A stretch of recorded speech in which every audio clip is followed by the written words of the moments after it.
Hey guys, our decline here, average picker. So it's kind of late at night. I want to go to sleep. We're going to see if we can't get through the number 15 challenge lock by Funkey Monkey. This is the lock actually that I put them on my foiled cardboard before. I've been picking on it sort of off and on in my spare time, off camera. Hadn't gotten it open. Figured I'd put enough time into it. Need to stick them on the wall. There's really no hard and fast rules to getting on that foiled cardboard, though, if you're wondering. But it has been bugging me that I don't have a pick on it, and I thought, well, let's give it a try, see what we get. So we're going to give it a try here, and hopefully we'll get something. I know a little bit about what to expect out of this. First pin oversets very easily. I'm kind of interested to see it. It seems like I may not have to even pick it. It just gets kind of picked by accident.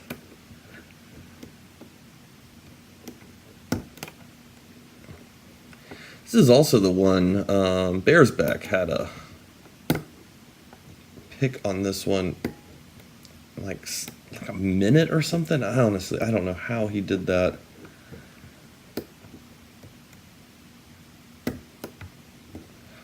That kind of set the expectation, I think, for me. I was like, oh, Bearsback did it in a minute. I'll, fly through it in a couple, and that just wasn't the case.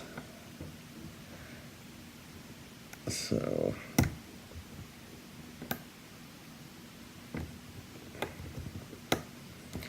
this is only, I've had 2 locks from him. This is the second one from Funkey. And he seems to make some really neat challenge locks.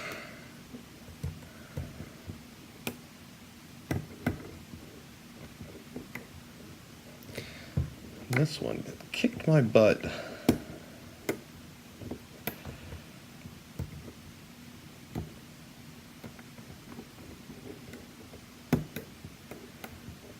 I know we're looking for a pretty deep false set. We have to get to it in kind of stages. We are nudging our way towards it.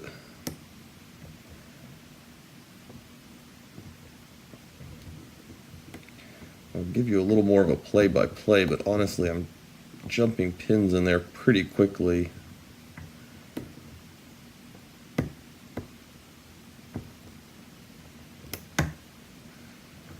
Just looking for some positive feedback.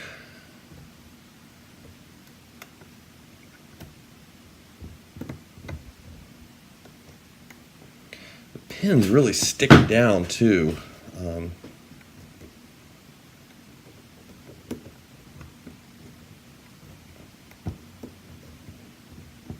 lot of them feel bound.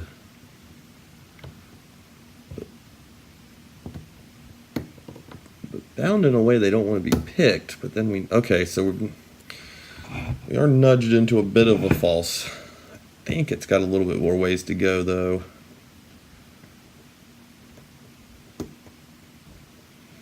We're real close, I think. There we go. Oh my goodness. What have we got? 4, just about. Just shy of 4 minutes. All right, let's adjust the camera here a little bit.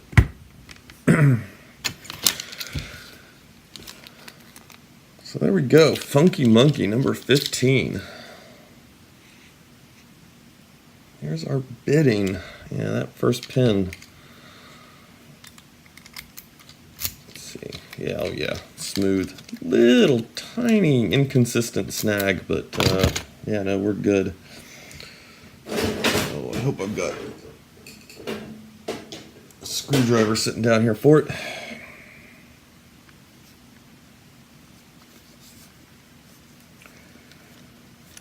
Yeah, this was that's the cool thing about lock picking.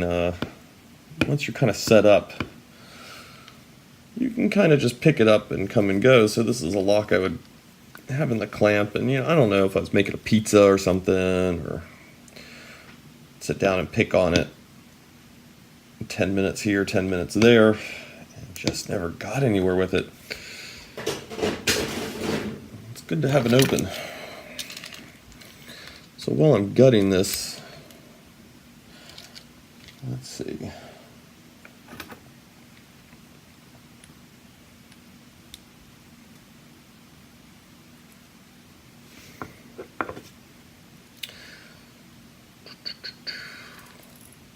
Oh yeah, that number 1 pin sitting real close to the top there.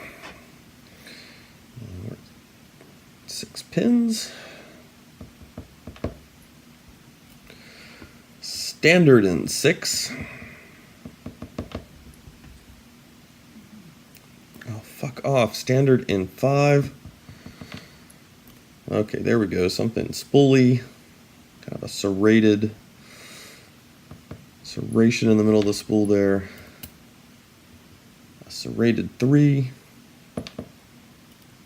Standard in 2. And spool tip on 1. Yeah, 1 would really, that's one thing I'd figured out real quick. You don't even have to really pick one. One just seems to accidentally pick itself, just in the process of you moving around.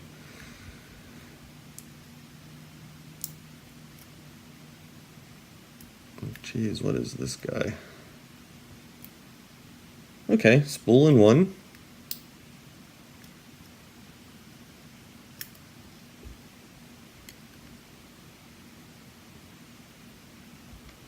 A very long spool in 2, but not a deep one. Serrated in 3.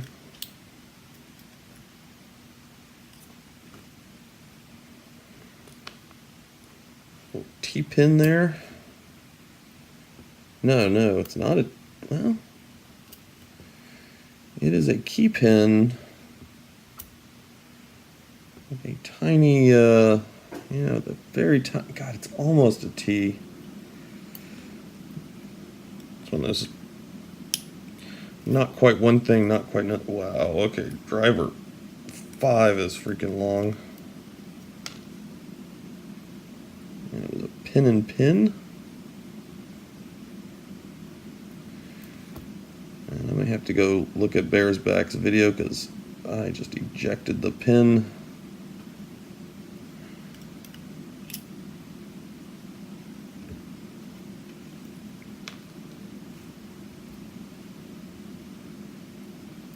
Another one of these guys. All right, let me see if I can get these. A lot of the springs started coming out. I'm going to try to get them straight here.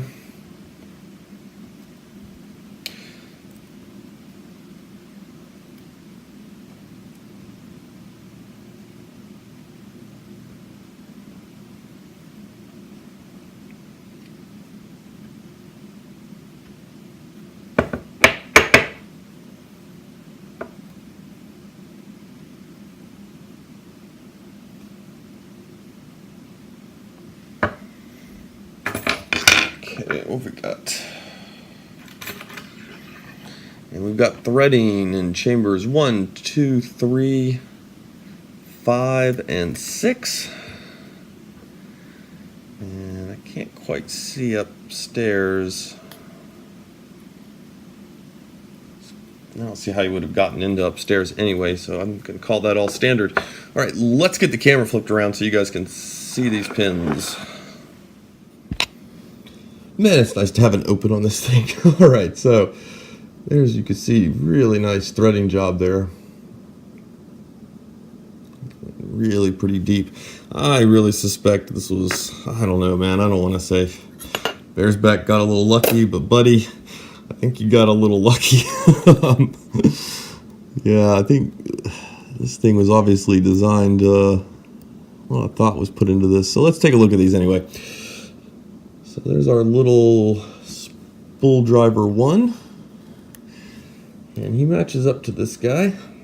And I don't have my core holder, or I would post it in there. But, well, we can do it this way. Yeah, you can see that guy sits right there at the top, and it does not take much of a lift to make him set. And man, will he overset in a heartbeat. So just a standard keep in for 2. And there is our spool. Is driver 2. And we've got some just a little double serration there. Really nicely cut though.